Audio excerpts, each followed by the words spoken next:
اس منحوس دن میرے شوہر قاسم دفتر سے آئے تو بہت الجھے ہوئے تھے۔ آفس میں کام بہت تھا اور طبیعت کچھ ٹھیک نہیں تھی۔ میں اپنی پسند کے گیت سن رہی تھی اور ایسی گم تھی کہ مجھے ان کے آنے کا ذرا بھی احساس نہ ہوا۔ گانے کے بول کانوں میں رس کھول رہے تھے۔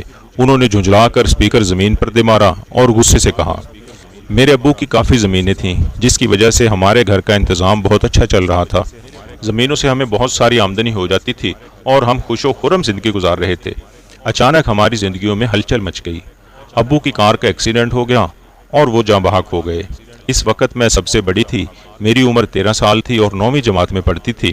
چھوٹی بہن 7ویں میں اور سب سے چھوٹا بھائی صرف 7 سال کا تھا۔ ہم سب کا اس حادثے کی وجہ سے برا حال تھا، خاص طور پر ہماری ماں کا۔ ہم تو پھر بھی مطمئن تھے کہ ہمارے سروں پر ماں کا سایہ تو ہے۔ اس موقع پر چاچا نے ہمارا بہت ساتھ دیا۔ جو کچھ زمینوں سے آتا وہ ایمانداری سے ہمیں پہنچا دیتے اور ہمیں کسی چیز کی کمی محسوس نہیں ہونے دیتے تھے۔ امی خاموش طبع اور صابر خاتون تھیں۔ سسرال والے خوش تھے کہ بچوں کی خاطر جوانی میں بیوگی کو قبول کیا اور مرحوم شوہر کا گھر نہیں چھوڑا۔ امی کا ایک وقار تھا، ساکھ تھی۔ جب سسرال کے کسی گھر جاتی عورتیں تو عورتیں، تعظیم کی خاطر مرد بھی اٹھ کر ملتے تھے۔ معلوم نہیں پھر امی کو کیا ہوا کہ وہ ہم سے کچھ کھچی کھچی رہنے لگی۔ ان دنوں میں 10ویں میں پڑھتی تھی کہ ہم پر یہ انکشاف ہوا کہ ہماری امی نے شہروز نام کے ایک آدمی سے شادی کر لی ہے۔ شروع میں تو ہم میں سے کوئی بھی اس بات پر یقین کرنے کو تیار نہیں تھا، لیکن یہ حقیقت تھی۔ معلوم نہیں اس آدمی نے کیسے امی کو اپنے جال میں پھنسا لیا تھا۔ بقول امی انہوں نے ہماری بہتری کے لیے شادی کی تھی۔ سب لوگوں نے امی کو بہت لعن طعن کی۔ ابو کے تمام رشتہ داروں نے ہمارا بائیکاٹ کر دیا۔ ننیال والوں نے بھی آنا جانا چھوڑ دیا۔ یاد رہے یہ سٹوری آپ سن رہے ہیں ہمارے گروپ کے 5ویں چینل گڈ سٹوری پر، جسے سبسکرائب کرنا نہ بھولیے گا۔ اب آگے کہانی سنیے کہ دوسری شادی کے بعد اولاد کے ساتھ کیا ہوا۔ غرض یہ کہ اب ہم سراسر اسی شخص کے رحم و کرم پر تھے جس کو ابو کہنے سے ہمیں نفرت آتی تھی۔ میں بڑی تھی، مجھے امی کی غلطی کا سب سے زیادہ دکھ تھا، لہٰذا میں اپنے ستیلے باپ سے سیدھے منہ بات نہ کرتی تھی۔ اگر وہ صحیح بات بھی کرتے تو میں زبان درازی شروع کر دیتی۔ ان حالات کا میرے دماغ پر کچھ الٹا اثر ہو گیا تھا۔ اب یہ ہوتا کہ میں بیٹھے بیٹھے بے ہوش ہو جاتی۔ پھوپھو کو میری حالت کا پتہ چلا، وہ مجبور ہو کے مجھے دیکھنے آئی۔ مجھے ڈاکٹروں کو دکھایا، وہ کہتے اس کو کچھ نہیں ہے، ٹھیک ٹھاک ہے۔ حکیم کہتے مرگی ہے۔ دن بہ دن میری حالت بری ہوتی جا رہی تھی۔ ایک دفعہ تو ایسی حالت ہو گئی کہ امی نے مجھ پر سفید چادر ڈال دی اور چرپائی پر لٹا کر میری آخری سانس نکلنے کا انتظار کرنے لگی۔ انہی دنوں پھوپھو مجھے دیکھنے آئیں اور اسی بری حالت میں اپنے گھر لے گئیں۔ خدا کی کرنی کہ میں پھوپھو کے ہاں جاتے ہی بغیر علاج ٹھیک ہو گئی۔ اپنے پاؤں پر چل کر گھر آئی، لیکن گھر آتے ہی میری حالت پھر غیر ہو گئی اور مجھے دوبارہ دورے پڑنے لگے۔ اس بات کی اطلاع جب میرے ماموں کو ہوئی تو وہ آ کر مجھے لے گئے۔ میرے بعد میرے بھائی کی باری تھی، کیونکہ اس دفعہ میں اپنی چھوٹی بہن کو بھی ساتھ لے آئی تھی، لیکن بھائی کو میری اماں نے ساتھ نہ آنے دیا کیونکہ بھائی سے ماں بہت پیار کرتی تھی۔ میرا بھائی ستیلے باپ کو ایک آنکھ نہ بھاتا تھا۔ اس کے ساتھ ستیلے باپ نے کچھ ایسا سلوک کیا کہ اس معصوم نے خود پر مٹی کا تیل چھڑک کر آگ لگا لی اور تڑپ تڑپ کر مر گیا۔ اب ماں کو احساس ہوا کہ اس نے دوسری شادی کر کے کتنی بڑی غلطی کی ہے۔ جس اولاد کی خاطر اس نے دوسرا خاوند کیا، اولاد نے اس کو قبول نہ کیا۔ پھر نہ وہ اولاد ہی ساتھ رہی جس کی بہتری کے لیے میری ماں نے یہ توق گلے میں ڈالا تھا، اور نہ اسے نئے خاوند کا پیار ہی ملا۔ شروز کا یہ اصرار تھا کہ زمین اور مکان میرے نام لکھ دو۔ مکان کے علاوہ آدھی سے زیادہ زمین والد صاحب ماں کے نام کر گئے تھے۔ ماں جائیداد اس شخص کے نام نہیں کرنا چاہتی تھی، مگر اس کی بدسلوکی کو سلوک میں بدلنے کے لیے انہوں نے اپنی جائیداد اس آدمی کے نام کر دی۔ یہ وجہ بھی کارگر نہ ہوئی اور ماں بالکل یہ بے یار و مددگار ہو گئی۔ وہ چاہتی تھی کہ یہ آدمی چاہے ساری جائیداد لے لے لیکن طلاق دے دے، مگر اس شخص نے یہ منظور نہ کیا۔ یہ سٹوری آپ سن رہے ہیں ہمارے گروپ کے 5ویں چینل گڈ سٹوری پر، جسے سبسکرائب کر کے بڑے چینل کا حصہ بن جائیں۔ کہانی میں آ گیا ہے نیا موڑ۔ لڑکیاں جوان ہو گئیں تو ان کے ساتھ کیا ہوا، آگے سنتے رہیں۔ چھوٹی بہن کی شادی میں نے خالہ کی منت سماجت کر کے ان کے بیٹے کے ساتھ کرا دی اور خود FA کر کے ایک سکول میں ملازمت کر لی۔ انہی دنوں خالہ فوت ہو گئیں تو اس کے بعد مجھے کوئی بھی رشتہ دار اپنے ہاں رکھنے پر تیار نہ ہوا، یہاں تک کہ بہن بھی اپنے گھر رکھنے پر راضی نہ تھی۔ ننیال میں کوئی اپنانے کو تیار نہ تھا، کہتے تھے کہ ایک لے لی ہے وہی کافی ہے۔ میں مجبور ہو کر اپنی ہیڈ مسٹریس کے توسط سے ایک گرلز کالج کے ہاسٹل میں رہنے لگی۔ بعض لوگ اس قدر خوش نصیب ہوتے ہیں کہ بن مانگے سب کچھ پا لیتے ہیں، اور بعض کو سوائے محرومیوں کے کچھ ہاتھ نہیں آتا۔ حالانکہ جیون بھر وہ دکھوں کی خاردار راہوں پر چلتے رہتے ہیں، سدا منزل کے متلاشی رہتے ہیں۔ اس تلاش میں ان کے پاؤں کیا روح تک زخمی ہو جاتی ہے۔ میں بھی انہی لوگوں میں تھی کہ جن کی کوئی منزل نہیں ہوتی۔ دنیا میں میری کسی کو پرواہ نہیں تھی۔ ایک پھوپھی تھیں جو سارے خاندان سے چھپ کر مجھے کبھی کبھی ہاسٹل میں ملنے آ جاتی تھیں۔ ایک دن پھوپھو آئیں تو ان کا چہرہ بڑا ہی پر امید تھا۔ آتے ہی بولی، بیٹا آج تم 2 دن کے لیے میرے گھر چلو، کیونکہ میری ایک سہیلی ہے، قاسم کی والدہ تمہارے رشتے کے لیے آنے والی ہیں۔ پھوپھو آپ کو تو پتہ ہے میں نے ساری عمر شادی نہ کرنے کا فیصلہ کیا ہے۔ مجھے نفرت ہے مردوں سے، شدید نفرت۔ دیکھا نہیں ماں نے ہمارے لیے کیا سائبان ڈھونڈا۔ زندگی بہت لمبی ہے بیٹا، کیسے تنہا گزارو گی؟ مرد تو محافظ ہوتا ہے عورت کا، ایک سائبان ہوتا ہے۔ اگر یہ سائبان سر پر نہ ہو تو عورت زمانے کی تیز دھوپ میں جھلس کر رہ جاتی ہے۔ جیسا سائبان ماں نے ڈھونڈا ایسا سائبان ہم کو قبول نہیں ہے۔ میں ویسے گزار دوں گی پھوپھو جیسی آپ گزار رہی ہو، مجھے کسی محافظ کی ضرورت نہیں ہے۔ امی نے بھی تو کی تھی شادی، اب نیا محافظ کہاں ہے؟ وہ سائبان جس نے ہمارے سر سے تمہارے باپ کے گھر کی چھت بھی چھین لی ہے۔ میں شدت جذبات سے رو پڑی تھی۔ اور آپ کا بھی بنایا گیا تھا ایک محافظ، میں نے پھوپھو جان کو یاد دلایا۔ پھر پوچھا کہاں ہے وہ محافظ، وہ سائبان؟ مجھے وہ دن اچھی طرح یاد ہے پھوپھو، جب پھوپھا نے محض اتنی سی بات پر آپ کو طلاق دے دی تھی کہ وہ آپ کو مزید رقم گھریلو اخراجات کے لیے نہیں دے سکتے تھے۔ ایسے محافظوں کا کیا فائدہ جن کو اپنی معصوم بچیوں اور با وفا بیویوں سے کوئی سروکار نہیں ہوتا، جن کو اپنی عیاشیوں اور پیسہ اولاد سے زیادہ عزیز ہوتا ہے۔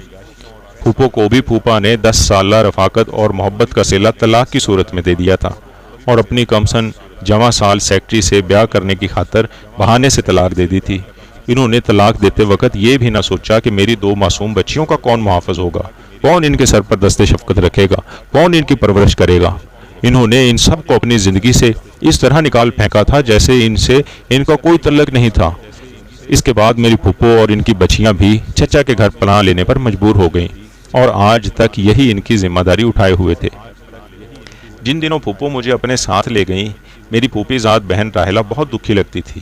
مجھ سے کہنے لگی، سائمہ اگر کبھی مجھے ابا جان زندگی کے کسی موڑ پر مل جائیں تو میں ان سے یہ ضرور پوچھوں گی کہ ناراضگی اور اختلاف اگر تھا تو امی سے تھا، لیکن ہمارا کیا قصور تھا؟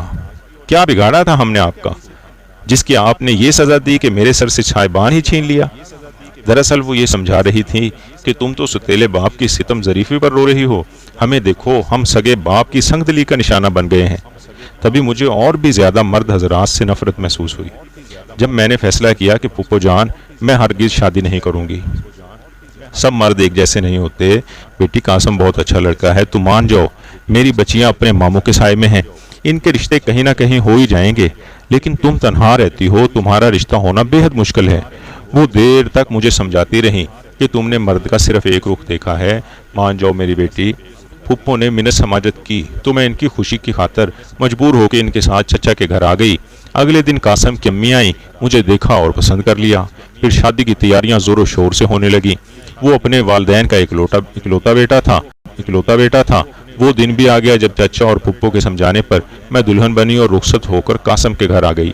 آج امی بے تحاشا یاد آ رہی تھیں اور آنسو بھل بھل میری آنکھوں سے گر رہے تھے۔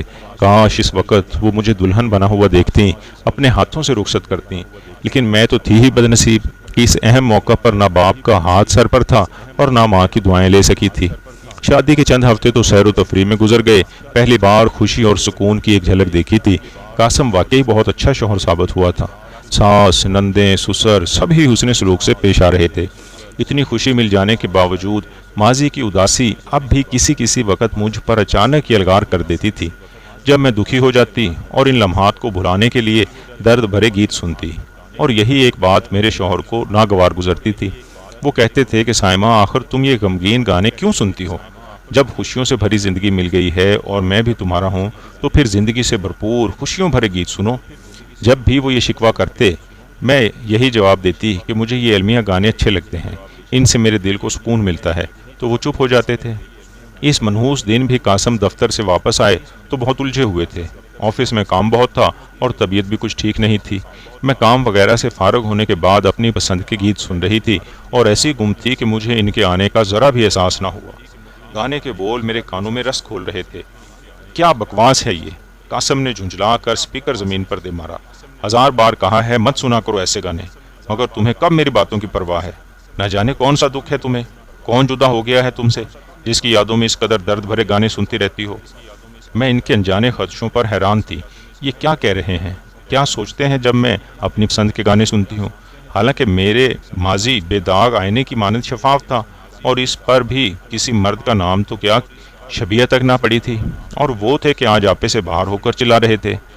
آج اس مرد کا باطن بھی ظاہر ہو گیا، جس کو میں اپنا پیارا دوست، جیون ساتھی اور اچھا انسان سمجھتی تھی۔ قاسم کہہ رہا تھا، سائمہ، تمہیں خود کو میری خواہشوں کے مطابق بدلنا ہوگا۔ اگر ایسا نہیں کر سکتی تو چلی جاؤ میرے گھر سے۔ میں یہ قطعی برداشت نہیں کر سکتا کہ تم میرے علاوہ کسی اور کے بارے میں سوچو، کسی بچھڑے ہوئے کی یاد میں مجھ سے چھپ چھپ کر اور اپنے ماضی کو یاد کرنے کے لیے ہر وقت المیہ گانے سنتی رہو۔ وہ یہ کہہ کر چلا گیا اور میں سن ہو کر بیٹھی رہ گئی کہ اس کو کیا ہو گیا ہے۔ میرے تو وہم و گمان میں بھی نہیں تھا کہ میرا خاوند، میرا محافظ، میرا صاحبان مجھ پر اس قدر گھٹیا الزام بھی لگا سکتا ہے۔ میں نے، خدا گواہ ہے، اپنے خاوند کو دل کی گہرائیوں سے چاہا تھا، اسی کی پوجا کی تھی۔ میرے دل میں تو صرف اور صرف قاسم کی تصویر آویزاں تھی، کیونکہ اب وہی میرا سب کچھ تھا۔ اپنے حقیقی والد کے بعد میں نے صرف قاسم کا پیار دیکھا تھا، اسی پر اعتماد کیا تھا، میرا اعتماد تھا وہ۔ مجھے مرد ذات سے جو نفرت تھی وہ قاسم سے شادی کے بعد ختم ہو چکی تھی۔ اس کا المیہ گانے سننے سے کوئی تعلق نہ تھا، یہ تو میرا مزاج بن چکا تھا۔ میں بھول ہی گئی تھی کہ قاسم بھی ایک مرد ہے، کہ وہ عورت پر جب چاہے جیسا چاہے الزام لگا دے، کوئی اسے پوچھنے والا نہیں۔ کاش قاسم تم نہ کہتے یہ سب کچھ، میں تو پہلے ہی دردوں جلی تھی۔ تم نے تو یہ تک نہ پوچھا کہ سائمہ، آخر تمہیں دکھ کیا ہے جو تم یہ گانے سنتی ہو؟ میرا تو ایسا مزاج بن گیا تھا، والد صاحب کے کار کے حادثے میں فوت ہو جانے کے بعد سے حالات کی تلخی کے سبب میں یہ گانے کسی بچھڑے ہوئے محبوب کے عشق میں نہیں سنتی تھی، مگر ہاں اپنے افسردہ دل کو بہلانے کے لیے المیہ گیت سنتی تھی۔ مگر مجھ سے پوچھنے کی ضرورت بھی کیا تھی؟ میرے دکھوں سے آخر تمہارا واسطہ کیا تھا؟ اور پھر کس قدر آسانی سے تم نے کہہ دیا کہ چلی جاؤ، میرا جانا ہی بہتر ہے۔ میں نے کہا تھا تمہیں مجھ پر اعتماد نہیں رہا، اسی لیے میں تمہارے گھر سے جا رہی ہوں۔ تم نے پھر بھی مجھے نہ روکا، نہ بیگ رکھوایا۔ اعتماد کی بنیاد پر میاں بیوی کا رشتہ استوار ہوتا ہے، کسی غیر کا تصور بھی اس اعتماد کی بنیاد میں دراڑیں ڈال دیتا ہے، تب مقدس بندھن کی یہ عمارت پل بھر میں زمیں بوس ہو جاتی ہے۔ اسی شام میں اپنے چند جوڑے لے کر سہیلی کے گھر چلی گئی اور پھر وہاں سے ہاسٹل میں۔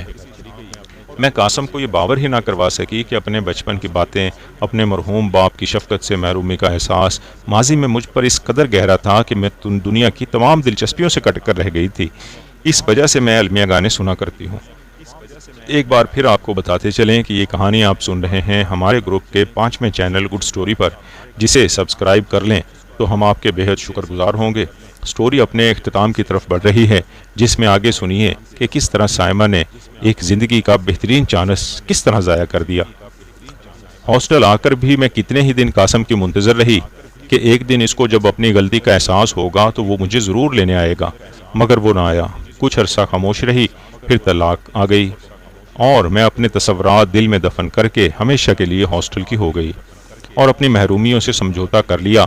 جو تھوڑی سی رقم زمین فروخت کرنے کے بعد وراثت میں ملی، اس کو چچا نے ہم دونوں بہنوں میں برابر تقسیم کر دیا، اور میں نے اس رقم سے ایک چھوٹا سا گھر خرید لیا تھا کہ سر پر صاحبان نہ سہیں، باپ کے ورثے سے خریدے مکان کی چھت تو ہو جو مجھے موسموں کے سرد و گرم سے بچا سکے۔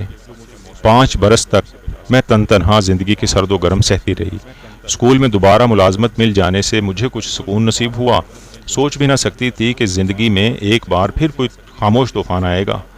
مارچ میں میری شاگرد لڑکیوں کے امتحان تھے، جب میری ملاقات اس کی پھوپھی ذات شمائلہ کے توسط سے ہوئی۔ انہوں نے مہمان کا نام حمید اور ان کی بیٹی کا نام شازیہ بتایا۔ مجھے شازیہ کو ٹیوشن پڑھانے کو کہا گیا تھا۔ میں نے معذرت چاہی کہ وقت کم تھا اور امتحان سر پر تھے، مگر باجی شمائلہ کے اصرار پر حامی بھر لی۔ شازیہ روز اپنے والد حمید صاحب کے ہمراہ پڑھنے کو آنے لگی۔ 2-4 دنوں میں اندازہ ہو گیا کہ وحید اچھے انسان ہیں۔ نہ چاہتے ہوئے بھی میں ان کو ڈرائنگ روم میں بٹھا لیتی تھی۔ وہ انتظار کرتے رہتے اور جب شازیہ 1.5 گھنٹے بعد پڑھائی سے فارغ ہوتی تو وہ اس کو ساتھ لے کر چلے جاتے۔ ایک دن انہوں نے وقت مانگا کہ مجھ سے چند باتیں کرنا چاہتے ہیں۔ میں نے معذرت کی، کیونکہ اکثر وقت میری اسٹوڈنٹ مجھ سے پڑھائی میں مدد لینے کے لیے گھر آئی رہتی تھیں۔ انہوں نے استدعا کی کہ میری دعوت قبول کر لیں اور میرے گھر پر تشریف لائیں تاکہ آپ سے چند ضروری باتیں جو کہنا چاہتا ہوں کہہ سکوں۔ سوچا کہ بچی کے بارے میں کچھ مسائل ہوں گے۔ میں ان کے گھر گئی۔ ایک ملازمہ اور 2 ملازم ان کے ساتھ رہتے تھے۔ بیگم وفات پا چکی تھی۔ بچی انہی ملازمین کی مدد سے پروان چڑھ رہی تھی۔ بھرا ہوا گھر بھی خالی خالی لگا، کیونکہ گھر میں وہ عورت موجود نہ تھی جس کے دم سے گھر آباد ہوتا ہے۔ انہوں نے مجھ سے اپنی اجڑی زندگی میں بہار لانے کی بھیک طلب کی، کیونکہ وہ بھی تنہا تھے اور میں بھی۔ وہ میرے گھر کا ماحول دیکھ چکے تھے اور ان کی بیٹی کو بقول ان کے مجھے ایسی ہی ماں کی ضرورت تھی۔ میں جو شادی کے نام سے کانوں کو ہاتھ لگاتی تھی، ان کی پیشکش کو ٹھکرا دیا، یہ کہہ کر کہ میرا مرد ذات سے اعتبار اٹھ گیا ہے۔ ان کی آفر قبول کرنے سے معذرت کر لی اور ماتھے پر بل ڈال کر گھر آ گئی۔ اس کے بعد وہ میرے گھر نہیں آئے، لیکن ایک خلش دل میں چھوڑ گئے۔ آج جبکہ شادی کی عمر نہیں رہی، جانے کس بات کا تاسف ہے جو کسک بن کر دل کو دبوچ لیتا ہے۔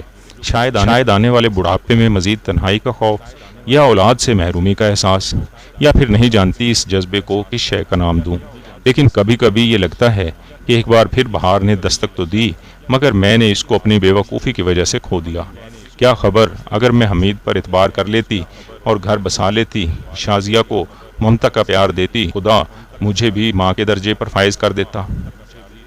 ہم آپ کے لیے لاتے ہیں معاشرے میں آئے روز جنم لیتی سچی کہانیاں، جنہیں پڑھنے اور سننے کے لیے ہمارے اس چینل گڈ سٹوری کو ابھی سبسکرائب کر لیں، جس سے ہم آپ کے شکر گزار ہوں گے اور آپ کو بھی ہماری ہر نئی آنے والی سٹوری براہ راست ملتی رہے گی اور آپ کو انتظار نہیں کرنا پڑے گا۔ شکریہ۔